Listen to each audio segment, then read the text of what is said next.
Hello friends, today I would like to speak and elaborate more on the Git. If you see my previous videos, we covered a lot of topics with respect to the Git.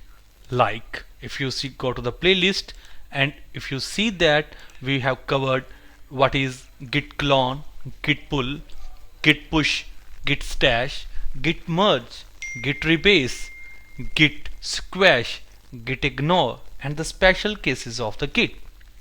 Now, what I decided today is to go to the Quora and answer some of the trending topics in the Git where a people faces a lot of issues, and Git is mandatory to learn when we are there in a professional environment, when we are doing some development in the company, or when we are a part of a team which is developing some product.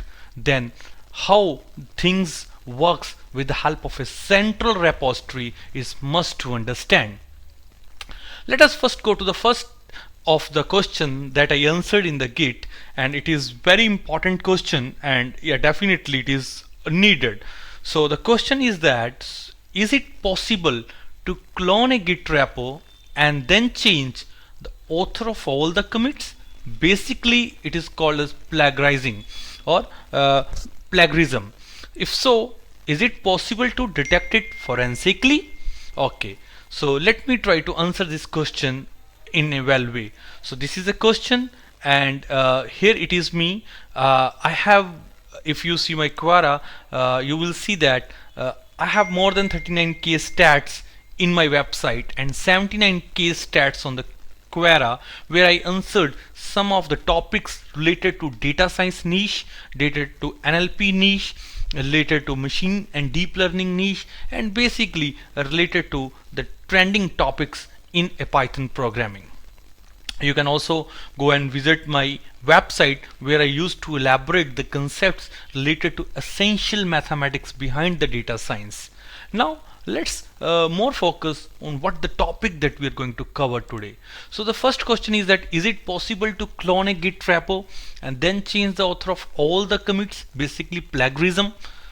Yeah, so it is possible, and let us see the steps. So first of all, we need to clone the repo, but we need to clone the bare repo. Bare repo means we will see when we clone it, it will have an extension .git, and the step 1 once completed, go to that cloned bare repo and please paste the below code. So this is the code that you need to paste it, whereas you need to see the Gmail to be replaced, the what is the current name which is displayed along with that git commit, which is basically the username of your git, and then the new email that you would like to replace there with the previous email. Once you have updated, once you have copied this particular code and paste it, basically you have to be in the terminal and then you can paste it. Once you paste it, then you will see, you will press a command git log. You will see that okay, in your local the git commit authors has been changed. Bingo, now it is a time to push it to the remote. When you are going to push it to the remote, it is not a journal push, it will be push with the force. So you need to apply git push force with the flag as tags and origin, and go to the refs. Inside that refs, go to the heads, and inside that you have to replace with all the files. That's why we have this sign asterisk. Then visit your remote and you will see the new changes. By this you can achieve this. So this is one of the very important question that comes to any git user. If accidentally one has the author name which is different and he want to possibly change that. So this is the way.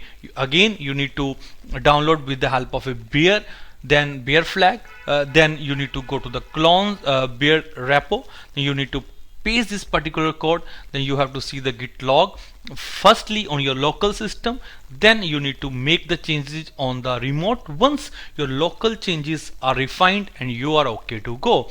And lastly, go to your remote Git and you will see the new changes has been reflected there. This is the way how could you do that. Okay, let's go to the another question that I have answered there. This is over now. Okay, what does the Git prevent? This is a very good question. My answer would be the force pushing. You know what happens if you see your remote and the local, they are not at the same level. It means definitely you have done some new changes, and not you, anyone has done some new changes in the remote and you haven't pulled that, and you are trying to push your changes. In that way, the Git says that no, the changes are rejected because you haven't pull the changes, so you are not allowed to push it. In that way, you need to make sure that history is not diverted in remote as well as local. Once you sync it with the help of a git pull, you can do it very easily, a git push. The third question: should we remove a git branch after merging to the master? Yeah, this is very important question that comes to my mind. For example, I have a master branch, then I have another branch which is called as a feature branch. Now what happens, it might be possible that 5 people are working on the 5 different features. So what is recommended, that we have to create 5 more features branch which is related to each feature, that is feature 1, feature 2, feature 3, feature 4 and feature 5.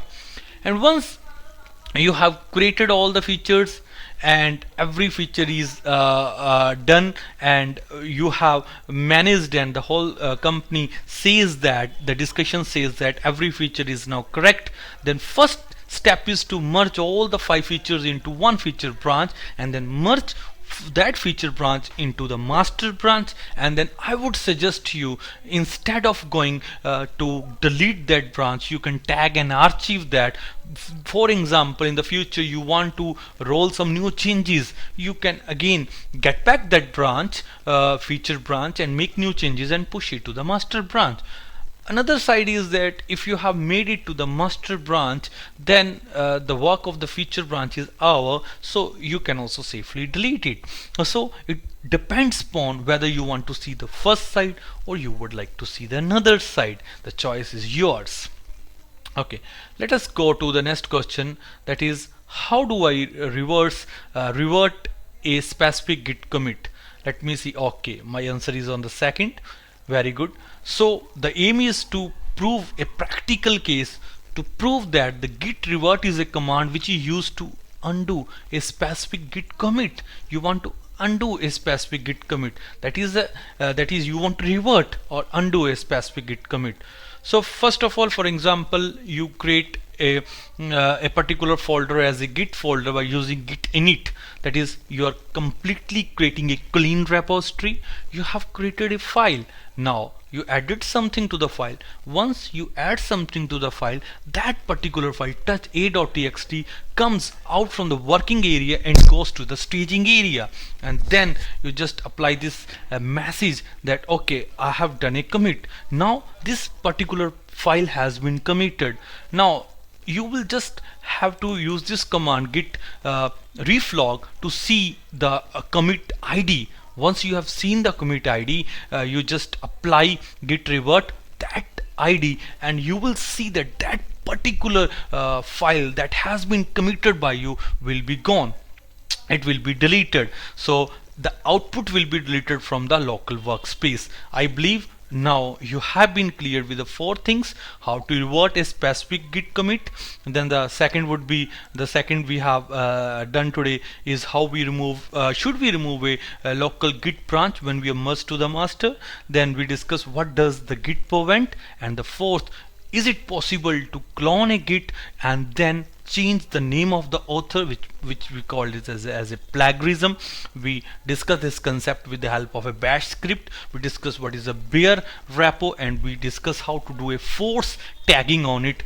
We discussed a few trending things with respect to the git or the version control that you should know it while you learn the git. I would also recommend you can see my playlist of the git. I will also add the playlist of the git in the description. You can go to that and see it. Thanks and have a great day. Bye bye.